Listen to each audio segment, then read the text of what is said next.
Trinetra Churu update में आपका स्वागत है। चुनाव आयोग ने राजस्थान में 3 विधानसभा सीटों पर उपचुनाव की तारीखों का ऐलान कर दिया है। राजस्थान की राजसमंद, सहाड़ा और सुजानगढ़ विधानसभा सीटों पर उपचुनाव के लिए 17 अप्रैल को मतदान होगा। वहीं इसका परिणाम 2 मई को आएगा। इन उपचुनाव के लिए आगामी 23 मार्च को गजट नोटिफिकेशन जारी किया जाएगा। चुनाव आयोग की ओर से जारी किए गए कार्यक्रम के तहत 23 मार्च को गजट नोटिफिकेशन के साथ ही इन उपचुनाव के लिए नामांकन दाखिल करने का सिलसिला शुरू हो जाएगा। नामांकन भरने की अंतिम तिथि 30 मार्च रखी गई है, जबकि 31 मार्च को दाखिल किए गए नामांकन की स्क्रूटनी होगी और 3 अप्रैल तक नाम वापसी होगी। इसके बाद 17 अप्रैल को तीनों विधानसभा सीटों पर मतदान होगा, जिसका परिणाम 2 मई को आएगा। वहीं अतिरिक्त मुख्य निर्वाचन अधिकारी कृष्ण कुणाल ने आज जिला मुख्यालय के कलेक्टर सभागार में आयोजित बैठक में सुजानगढ़ विधानसभा उपचुनाव को लेकर तैयारी की, बिंदुवार समीक्षा की और आवश्यक निर्देश दिए। इस मौके पर उन्होंने कहा कि चुनाव की घोषणा के साथ ही संपूर्ण जिले में आदर्श आचार संहिता लागू हो जाएगी, जिसकी चुनाव आयोग के निर्देशानुसार आचार संहिता की अक्षरशः पालना सुनिश्चित कराएं। उन्होंने कहा कि संपूर्ण चुनाव प्रक्रिया के दौरान कोविड गाइडलाइन की पालना न केवल चुनाव मशीनरी अपितु उम्मीदवारों, राजनीतिक दलों एवं मतदाताओं द्वारा भी की जानी है। इसके लिए समुचित प्रबंध सुनिश्चित करें। कोविड को देखते हुए ऑनलाइन नामांकन सहित विभिन्न व्यवस्थाओं में बदलाव किया गया है। इलेक्शंस रहता है, the government of the day is going out, a code of conduct is in force. यहाँ both central government is functioning, the state government is functioning fully. उस बीच आपको बाई इलेक्शन कराना है तो इट इज अ चैलेंज। उसमें code of conduct, machinery, क्या dos and don'ts MCC के पालना कराना, इट्स अ बिग चैलेंज। और आप कोई भी थोड़ा सा 19-20 हुआ इलेक्शन गाइडलाइंस में तो आरोप प्रत्यारोप तुरंत लग सकते हैं। तो इस मायने में आपको थोड़ा सा ध्यान देना पड़ेगा। अच्छा ये रहा, जैसे कलेक्टर साहब से बात हो रही थी, पिछले 8-9 महीने से आप लोग 2-3 चुनाव में लगे हुए हो, तो that experience will certainly help. जिला मुख्यालय पर आज दूसरे दिन भी उच्च अधिकारियों के व्यवहार से खफा राजस्व विभाग के समस्त कार्मिकों ने कार्य का बहिष्कार जारी रखा। महासंघ के अध्यक्ष दिनेश स्वामी ने बताया कि वर्तमान में जिला कलेक्टर व उपखंड अधिकारी के व्यवहार से व्यथित होकर राजस्व विभाग के समस्त कार्मिक 15 मार्च से आंदोलनात्मक रुख अपनाते हुए कार्य का बहिष्कार जारी रखा। साथ ही ज्ञापन के माध्यम से मांग करते हैं कि जल्द से जल्द राजस्व विभाग के कार्मिकों की समस्या का निराकरण करें, अन्यथा 17 मार्च से जिले के समस्त मंत्रालयिक कार्मिक कार्य का बहिष्कार करने पर मजबूर होंगे।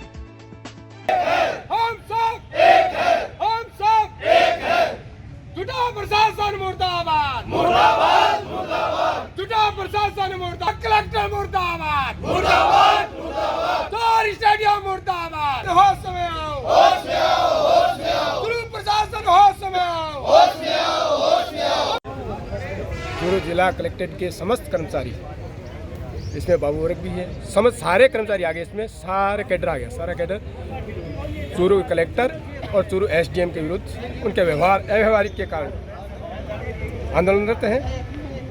और कल शाम तक हमने वेट किया था कि इनको बुला के इनके साथ कोई वार्ता कर या कोई समस्या का समाधान करेंगे, लेकिन बड़े खेद के साथ कहना पड़ रहा है कि चूरू जिला कलेक्टर ने आयुक्त को झूठी रिपोर्ट दी है कि हमने किसी को नोटिस नहीं दिया, किसी के साथ हमने व्यवहार नहीं किया, जबकि हमारे पास में रिटर्न में सारे जितने भी डॉक्यूमेंट्स हैं वो सारे रिटर्न में हैं।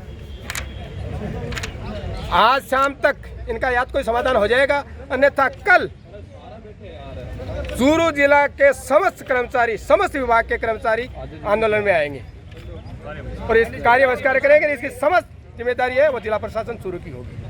आपका नाम? दिनेश स्वामी, जिला अध्यक्ष, राजस्थान राज्य कर्मचारी मंत्रालय कर्मचारी संघ चूरू।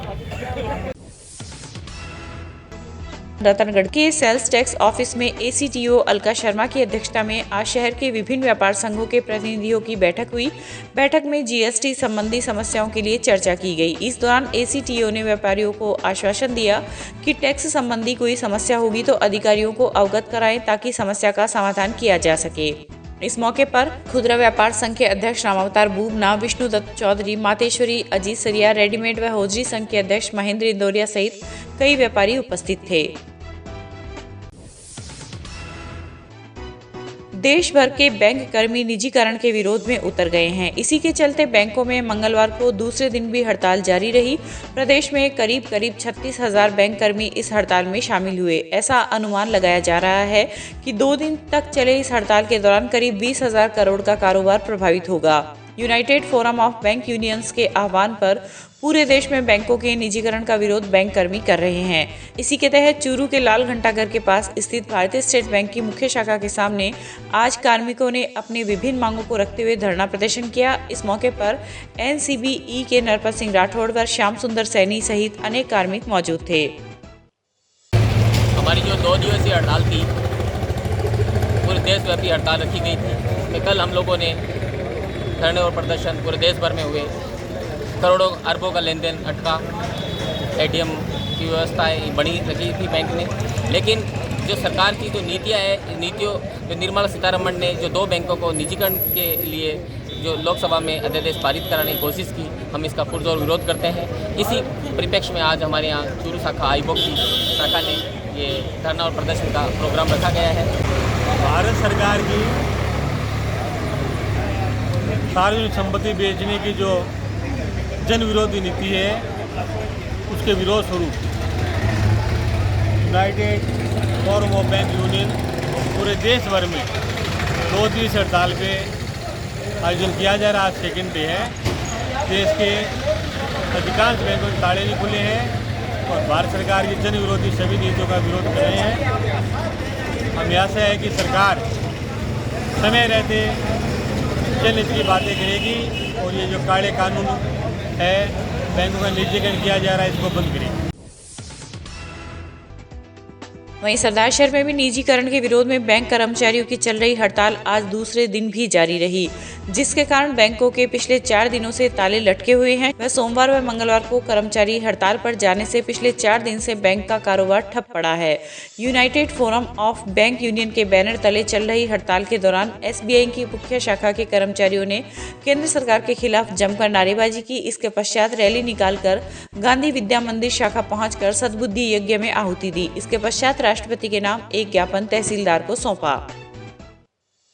2 दिनों की बैंक हड़ताल में सरदार शहर में लगभग 80 करोड़ रुपए का लेन देन है वो प्रभावित हुआ है। सरदार शहर आसपास की सारी ग्रामीण बैंक हमारे सरदार शहर में लगभग 18 से ज़्यादा सार्वजनिक क्षेत्र के बैंक हैं।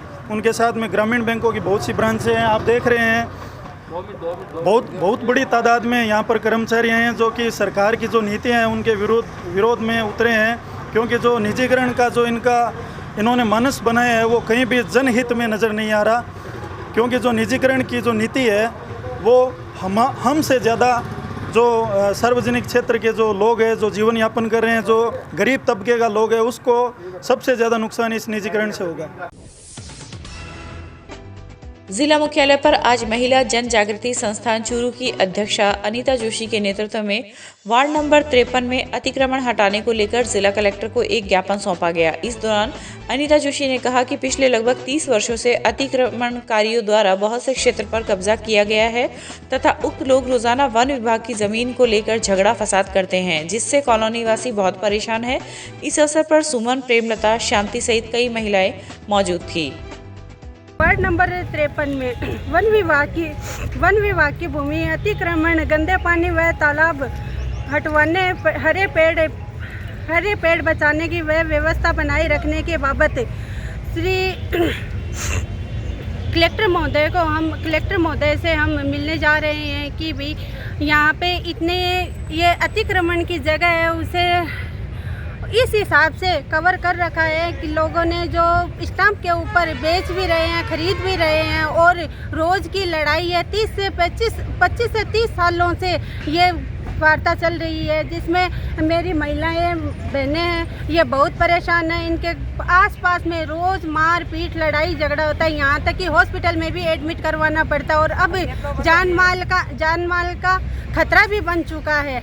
इसलिए निवेदन है मेरा कलेक्टर महोदय से कि हमारे ये निवेदन स्वीकार करें।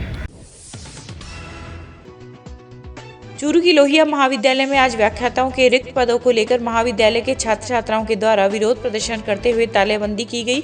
छात्र नेता नरेंद्र जोइया और भूमिका गुनवाल ने बताया कि महाविद्यालय में 94 व्याख्याताओं के पद स्वीकृत है, जिनमें से 60 पद पर ही व्याख्याता नियुक्त है। वहीं बार बार महाविद्यालय प्रशासन को ज्ञापन देने के बावजूद भी कोई सटीक कदम नहीं उठाया गया, जिसके चलते छात्रों ने आज महाविद्यालय के मुख्य द्वार पर ताला लगाकर विरोध प्रदर्शन किया है। वहीं इस पर प्रशासन ने आश्वासन दिया है कि छात्रों की मांगों पर जल्द कार्रवाई की जाएगी और नियमित कक्षाएं पुनः लगाई जाएगी। इस अवसर पर दिनेश सैनी, आर्यन चौहान, सुनील दहिया सहित अनेक छात्र उपस्थित थे। यहाँ पे हमने कॉलेज का प्रशासन है ना, जो वो हमारी बातें नहीं सुन रहे हैं। हमने पहले कॉलेज लेवल पर और प्रिंसिपल यहाँ पे दे चुका है, कलेक्ट्रेट में ज्ञापन दिया है। और यहाँ पे वो कह रहा है कि हमारे कॉलेज में 94 है ना, वो सभी का ठीक है, उसमें से 60 यहाँ पे उपलब्ध है, उनकी भी ड्यूटी अलग लगा दी है। तो हमें उसमें सिर्फ इतना ही मुद्दा लेके आ रहे हैं। हम कॉलेज प्रशासन ज़्यादा उम्मीद नहीं रखते हैं, बल्कि यहाँ पे जो अपने कॉलेज में 60 सभी है ना, उनकी भी ड्यूटी अलग लगा रखी है। वो चाहते हैं कि हाँ, वो हमारे कॉलेज में वापस आएँ, जो इलेक्शन वगैरह कैसे भी लगा रखी है। कॉलेज में यहाँ पे स्टार्टिंग में कोविड के कारण है ना, अपना ना पूरा साल बर्बाद हो चुका है।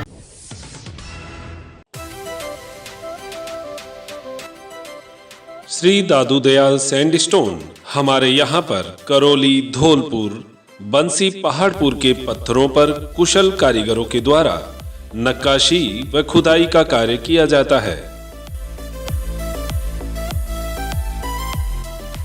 अगर आपको अपने घर, फार्म हाउस, मंदिर की सजावट हेतु पत्थर की जाली, खूबसूरत फंवारे, सुंदर झरने, झरोखे, गमले, शेर, हाथी, घोड़े, मूर्ति, भव्य चौखट, लैंप, सोफा सेट, छतरी, आकर्षक पिलर बनवाने हो तो संपर्क करें Shri Dadu Dayal sandstone, T point, सरदार शहर रोड, रतनगढ़। प्रोपराइटर पप्पू राम सैनी, दोसा वाले।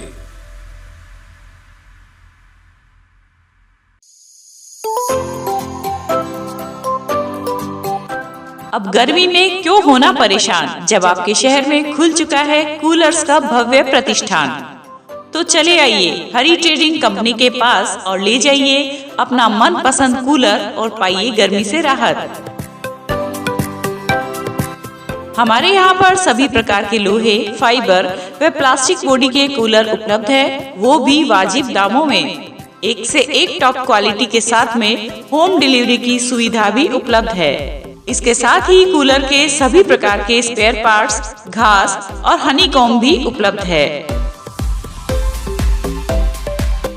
कोविड-19 के बचाव हेतु मास्क लगाएं व सोशल डिस्टेंसिंग की पालना करें, क्योंकि आपका स्वास्थ्य और सेवा ही हमारा ध्येय है। हमारा पता Hari trading company, bank of Baroda के सामने, पुरानी सड़क, चूरू। संपर्क करें भास्कर अग्रवाल, जगदीश प्रसाद अग्रवाल।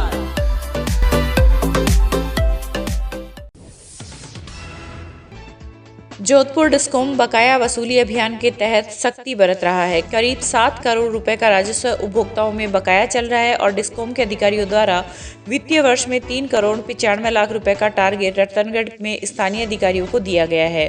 उक्त टारगेट में से अब तक डिस्कॉम ने 3 करोड़ रुपए की वसूली की है। इस कार्य के लिए सहायक अभियंता RK मीणा के निर्देश पर क्षेत्र में 3 टीमों का गठन किया गया था। वहीं डिस्कॉम के अधिकारियों की माने तो पुलिस महकमे में 9,71,000, जलदाय विभाग में 12,65,000 एवं नगर पालिका में 26,92,000 रुपया बकाया है, जिसकी वसूली के लिए प्रयास किए जा रहे हैं। यदि डिस्कॉम ने सख्ती दिखाते हुए इन बिजली कनेक्शनों को काट दिया गया तो सबसे ज्यादा असर शहर की पेयजल आपूर्ति व्यवस्था पर पड़ेगा। शहर की विभिन्न 13 सिंगल फेज ट्यूबवेलों के बिजली कनेक्शनों का 12,65,000 रुपया बकाया चल रहा है। बकाया वसूली के लिए गठित टीमों द्वारा मार्च माह में 63 लाख रुपए की रिकवरी की गई है। जोधपुर डिस्कॉम में अभी बकाया पे कनेक्शनों को काटे जा रहे हैं। बकाया कनेक्शन काटने के लिए हमने जोधपुर डिस्कॉम में 3 टीमें तैयार की। तीनों टीमों के द्वारा लगभग डेली 20 से 25 उपभोक्ताओं के कनेक्शन काटे जा रहे हैं और उसी के साथ लगभग 30 से 40 उपभोक्ताओं से राजस्व वसूल भी किया जा रहा है। अगर मैं अभी तक की बात करूं तो हमने 63 लाख रुपए इसी 31 मार्च के महीने में हमने रिकवर किए हैं। स्वास्थ्य विभाग ने डॉक्टरों के रिक्त पदों से जूझ रहे राजकीय अस्पताल को राहत प्रदान करते हुए सोमवार को 4 डॉक्टरों का स्थानांतरण रतनगढ़ के लिए किया है। पीएमओ डॉक्टर राजेंद्र गौड़ ने बताया कि शिशु रोग विशेषज्ञ डॉक्टर राजेंद्र धायल को सीकर के खाचरियावास स्वास्थ्य केंद्र से स्थानीय अस्पताल में पदस्थापित किया गया है। इसके अलावा डॉक्टर एंटोनी को सरदारशहर तहसील के गांव जैसीसर से, डॉक्टर राम प्रसाद व डॉक्टर चंदन कुमार तंवर को राजलदेसर अस्पताल से रतनगढ़ स्थानांतरण किया है। हालांकि चारों ही डॉक्टरों ने अभी तक कार्यभार नहीं संभाला है। अस्पताल की हालत डॉक्टरों के खाली पदों के चलते काफी दयनीय बनी हुई है। अस्पताल सूत्रों की माने तो 13 जूनियर और सीनियर स्पेशलिस्ट डॉक्टरों के पदों में 11 पद खाली है। वहीं निश्चेतन का डॉक्टर स्थायी रूप से नहीं होने के कारण अस्पताल का ऑपरेशन थिएटर वीरान पड़ा है। चूरू के दादू भवन में आज स्वतंत्रता सेनानी संघ जिला शाखा के तत्वाधान में स्वतंत्रता सेनानी, समाजवादी नेता और शिक्षाविद कुशल सिंह राठौड़ की नवी पुण्यतिथि का आयोजन किया गया। कार्यक्रम की अध्यक्षता वरिष्ठ समाजवादी नेता पत्रकार माधव शर्मा ने की। आयोजन में स्वर्गीय राठौड़ के चित्र पर पुष्प अर्पित कर उनको श्रद्धासुमन अर्पित किए गए। इस अवसर पर कांग्रेस नेता रियाजत अली खान, पूर्व पार्षद लालचंद सैनी, नंद किशोर मोजासिया सहित अनेक जन उपस्थित थे। सुजानगढ़ में गत रात्रि को व्यापारी किशन बेड़िया के घर जाते समय 3 अज्ञात बदमाशों द्वारा रुपयों से भरा थैला लूटने की घटना के विरोध में आज शहर के व्यापारियों द्वारा बाजार बंद रखकर विरोध प्रदर्शन किया गया। वहीं बाजार में व्यापारियों द्वारा सोमवार को अचानक बाजार बंद करने के निर्णय से व्यापारियों में 2 फाड़ देखने को मिले। शहर के घंटाघर के पास की दुकानों के अलावा गांधी चौक bus stand, Ashok circle, Ladnun bus stand के व्यापारियों ने दुकानें खुली रखी। बंद के दौरान घंटाघर पर व्यापारियों की आम सभा का भी आयोजन किया गया, जिसमें पार्षद रिचपाल बिजारनिया, विजय चौहान सहित अन्य लोगों ने छोटे व्यापारियों के साथ भेदभाव करने व व्यापार मंडल के पदाधिकारियों द्वारा स्वतः बाजार बंद रखने का निर्णय लेने पर विरोध जताया। सीआई किशन सिंह ने व्यापारियों के बीच पहुंचकर 4-5 दिनों में लुटेरों को गिरफ्तार करने का आश्वासन दिया है। आज व्यापारियों ने बाजार बंद इस बात को लेकर किया कि रात को घंटाघर के पास किशन लाल जी बेड़िया की दुकान है, वो अपना दुकान मंगल करके अपने घर जा रहे थे और उनके पास एक थैला था। थैले में कुछ रुपए थे दुकान के और उनके रसीद बुक और बिल बुक और बही खाते भी थे साथ में, और कुछ डॉक्यूमेंट्स और भी थे। वो लेके अपने घर जा रहे थे। रास्ते में उनके घर के करीब 5-10 कदम पहले कोई मुन्ना लाल नाई उनको मिल गया था। उनसे वो 1 सेकंड के लिए बात करने लग गए। बात करते वक्त पीछे से कोई 3 मोटरसाइकिल आई। एक मोटरसाइकिल आई, उस पर 3 जने बैठे थे और तीनों ने किशन लाल जी का थैला छीन लिया। थैला छीन के वो भागने लगे। थैला छीनने के बाद किशन लाल जी के हाथ में तो वो रस्सी, थैले की रस्सी रह गई और वो थैला लेके चले गए। आगे उनके पीछे सामने से किशन लाल जी का लड़का आ रहा था। उसने भी देखा कि ये भाग रहे हैं तो उसने धक्का दिया, लेकिन वो रुक नहीं पाए, भागे। उस दरमियान उस थैले से 6,000 रुपये तो वहाँ गिर गए। बाकी करीब 70,000 रुपये उस थैले में थे और उनके बिल बुक रसीद बुक थी साथ में, वो लेके चले गए। उस घटना के विरोध में आज हमने व्यापार बाजार बंद। अब मांग क्या है पुलिस से आपकी? अब हमारी मांग ये है कि जल्द से जल्द उनको पकड़ा जाए और वो रुपये सब बही खाते बरामद किए जाए ताकि भविष्य में ऐसी पुनरावृत्ति नहीं हो। ये प्रशासन से यही मांग है। घटना अभी 9:15 बजे के करीब है। 3 लड़के पल्सर बाइक पे आए हैं, बैग छीन के ले गए हैं जिसमें करीब 70,000 रुपये थे। तो कुछ लोगों ने देखा है और फुटेज भी सीसीटीवी के हैं। हम वो प्रयास कर रहे हैं कि उनका पूरा हुलिया मिले या बाइक का कोई नंबर मिले। इस चीज़ का पूरा प्रयास कर रहे हैं। नाकाबंदी करवाई गई है और प्रयास करेंगे कि शीघ्र ही लुटेरे पकड़े जाए। सर, जो पीड़ित व्यापारी इनके साथ 5 मार्च को भी एक घटना हुई थी, उसमें किस प्रकार की कार्रवाई आगे बढ़ी? उसमें तो जो लड़के मौके से चोरी करके भागे थे तो 3 तो मौके पे ही पकड़े गए थे इनके सहयोग से ही। वो तीनों अभी जेल में है और चौथा लड़का है, उसका भी पता करके उसको भी गिरफ्तार के प्रयास कर रहे हैं। जिले में लूटमार व विभिन्न अपराधों में हो रही बढ़ोतरी को लेकर आज जिला अग्रवाल समाज के एक प्रतिनिधि मंडल द्वारा जिला पुलिस अधीक्षक को एक ज्ञापन सौंपा गया है। चूरू जिला अग्रवाल सम्मेलन के अध्यक्ष रघुनाथ खेमका ने बताया कि सुजानगढ़ में गत 5 मार्च को किशनलाल बेड़िया की दुकान पर सरेआम 2 लाख की लूट की गई, जिसमें से 3 बदमाश पकड़े गए। एक अपराधी अभी भी फरार है। वहीं उसी व्यक्ति से रात 9 बजे घर के पास 70,000 रुपए छीनकर 3 बदमाश भाग गए, जिनका अभी तक सुराग नहीं लगा है। इसी को लेकर आज सुजानगढ़ बाजार बंद है। अपराधियों को जल्द से जल्द नहीं पकड़ा गया तो व्यापारियों द्वारा जिले का बाजार बंद करने के निर्णय लिए जाएंगे। इस अवसर पर प्रदीप सरोठिया, पवन अग्रवाल आदि उपस्थित थे। पंचायत समिति सदस्य हरलाल सहारण के नेतृत्व में आज एक प्रतिनिधि मंडल द्वारा फसल खराबे को लेकर जिला कलेक्टर को एक ज्ञापन सौंपा गया। सहारण ने बताया कि चूरू तहसील की ग्राम पंचायत खासोली में रबी की फसल 2019-20 का बीमा क्लेम कंपनी द्वारा नहीं दिया गया है, जबकि तहसील के विभिन्न गाँव में क्लेम जारी किया जा चुका है, लेकिन ग्राम पंचायत खासोली में कार्मिकों व बीमा कंपनी की लापरवाही की वजह से अभी तक क्लेम नहीं मिला है। इस मौके पर राजू दान, जयपाल, मनीष कुमार, सुनील दैया आदि उपस्थित थे। चूरू तहसील में और चूरू जिले में भयंकर अकाल था और अकाल के कारण पूरे जिले के अंदर 800 करोड़ और हमारे ग्राम पंचायत खासोली में पटवारी और गिरदावड़ की गलती से या कंपनी के मिलीभगत से, जबकि 10 साल का रिकॉर्ड है, बरानी में 1 कुंटल से कभी चना नहीं हुआ, 3.25 कुंटल चना दिखा के ग्रामवासी खासोली ग्राम पंचायत ग्रामवासी को फसल के मुआवजे से वंचित कर दिया गया। इसलिए आज पूरे गांव रामसरा और खासोली ढाणी से ग्राम पंचायत पूरी से लोग बाग सैकड़ों लोगों में आए हैं। हम जिला कलेक्टर को ज्ञापन देंगे। हमने 3 दिन पहले भी ज्ञापन दिया था, तब कलेक्टर साहब ने कहा था कि मैं पटवारी और गिरदावल को और तहसीलदार को बुला के इसका समाधान करने की कोशिश करूँगा। हम आज ग्रामवासी मिलेंगे, उसके बाद अगर इसका समाधान नहीं हुआ तो हम आगे की रणनीति तय करेंगे। राजलदेसर कस्बे में कोरोना काल के दौरान जरूरतमंद व्यक्तियों को हजारों की तादाद में राशन किट पहुंचाकर सहयोग देने वाले श्री चंद मारू का आज राजलदेसर पहुंचने पर युवा विकास समिति की ओर से सम्मान किया गया। इस अवसर पर मारू ने कहा कि कस्बे के हर सुख दुख में हमेशा मैं भागीदार बना रहूंगा। वहीं कस्बे के सभी वर्गों से मिल रहे स्नेह के लिए मैं सभी का आभारी हूं। इस अवसर पर सामरमल मारू व राम मारू का भी दुपट्टा व शॉल उड़ाकर तथा प्रशस्ति पत्र देकर सम्मान किया गया। आज रिसड़ा धाम से परम आदरणीय गुरुजी श्री श्रीचंद जी मारू राजलदेसर पधारे। कोरोना काल में इन्होंने जो जनमानस की सेवा की वो बहुत ही अनुकरणीय रही और इस सेवा के उपलक्ष्य में राजलदेसर युवा विकास समिति के द्वारा आज इनके घर पे इनके बड़े भाई साहब सामरमल जी और श्रीचंद जी गुरुजी खुद का और उनके सुपुत्र भी इनके साथ में आए हुए हैं श्री राम, तो उनका युवा विकास समिति द्वारा स्वागत किया गया।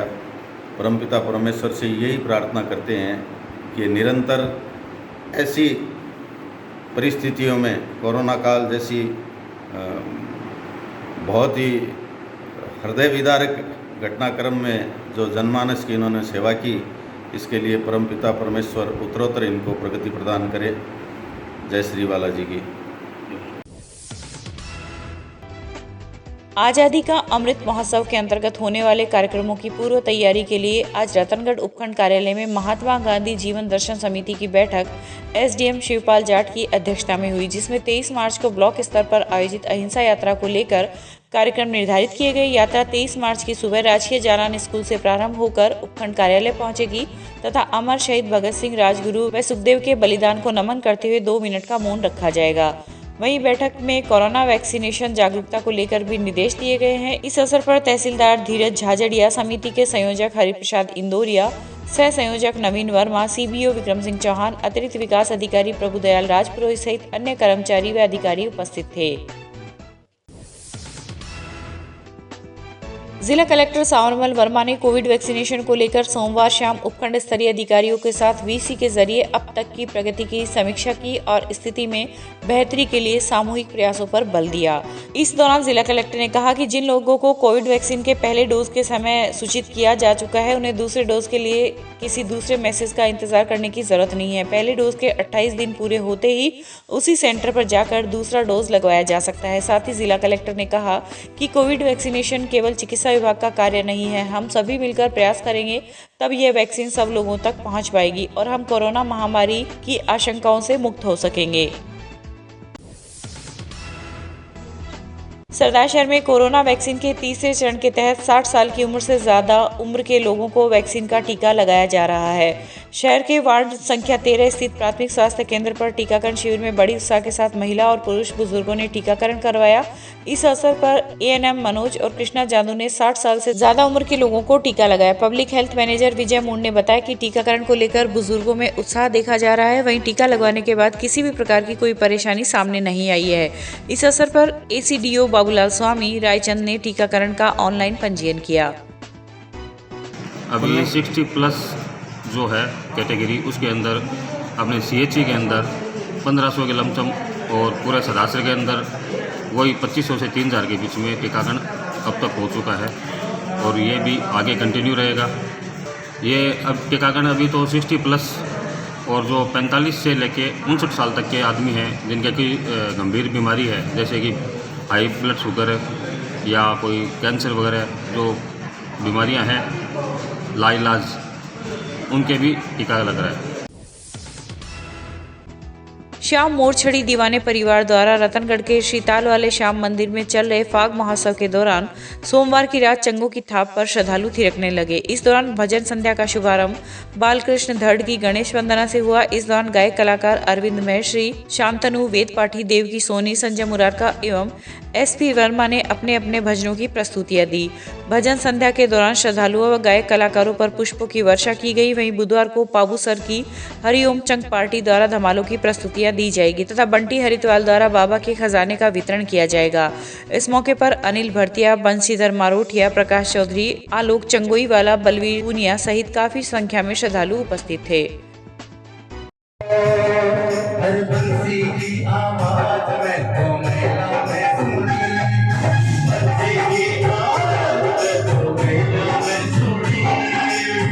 ईमानदारी से बताना किसने महसूस किया मुरली की आवाज को बाबा के इस दरबार में उड़ा के और ताली बजा के नाच के हर बंसी की मैना में सुनी बंसी की आवाज में सुनी, अरे मुरली की आवाज में मैना में सुनी, मुरली की आवाज में मैना में सुनी, बालक छोड़ाई नहीं।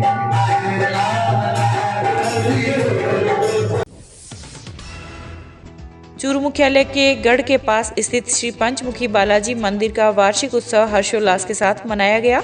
इस अवसर पर मंदिर में फूलों का श्रृंगार भी किया गया। भजन संध्या में गायक मेहुल शर्मा, कमल शर्मा, नारायण गौड़ आदि ने भजनों की प्रस्तुति देकर सभी को झूमने पर मजबूर कर दिया। मंदिर ट्रस्टी अमित लखोटिया, वंदना लखोटिया, अनुषा व नव्या आदि ने पूजा अर्चना कर आए हुए श्रद्धालुओं को प्रसाद वितरित किया।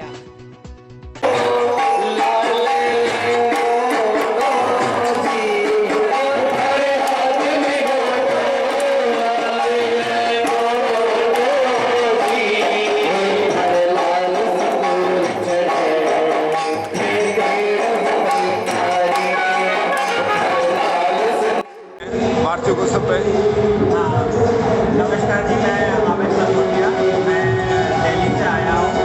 ये हमारे मंदिर का 50वीं वर्षगांठ है, तो उसमें सम्मिलित होने आए हैं मैं अपने परिवार के साथ।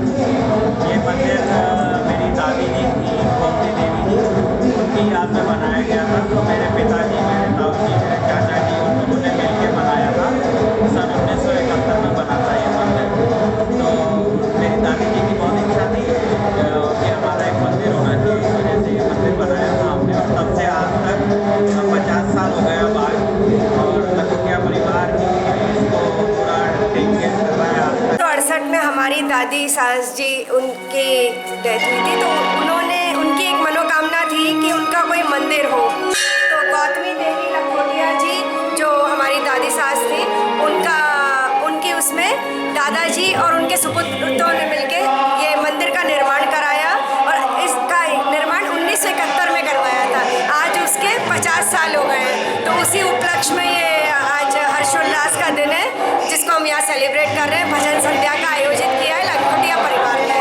तो उनके सभी सुपुत्र, कोरोना काल चल रहा है इसलिए वो यहाँ अनुपस्थित हैं, लेकिन उनके पुत्र, मैं उनकी पोत बहू हूँ, तो हमारा परिवार आज यहाँ आया है और इस उत्सव में हम लोग सब शामिल हुए हैं।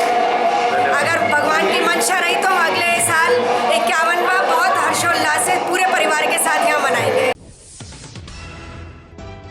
चूरू की स्थानीय नंदी गौशाला में आज कोम काजियान के सदर व पार्षद संजय भाटी के जन्मदिन पर गायों को गुड़ खिलाया गया। कार्यक्रम में नगर परिषद सभापति पायल सैनी व आश्रम के देवनाथ महाराज सहित अन्य पार्षद व शहर के गणमान्य जन मौजूद थे। इस अवसर पर भाटी ने गो सेवार्थ तुलादान भी किया।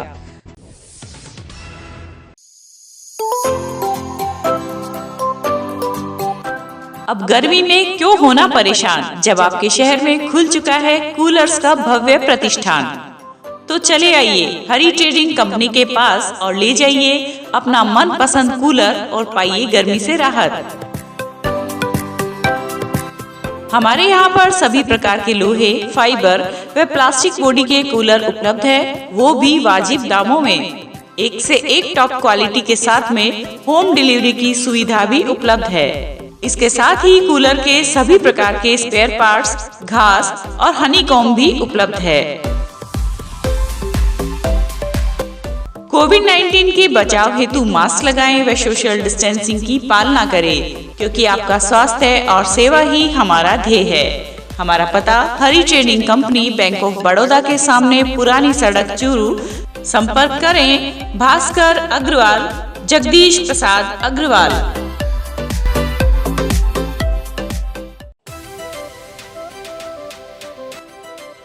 श्री दादू दयाल सैंडस्टोन हमारे यहाँ पर करौली, धौलपुर, बंसी, पहाड़पुर के पत्थरों पर कुशल कारीगरों के द्वारा नक्काशी व खुदाई का कार्य किया जाता है।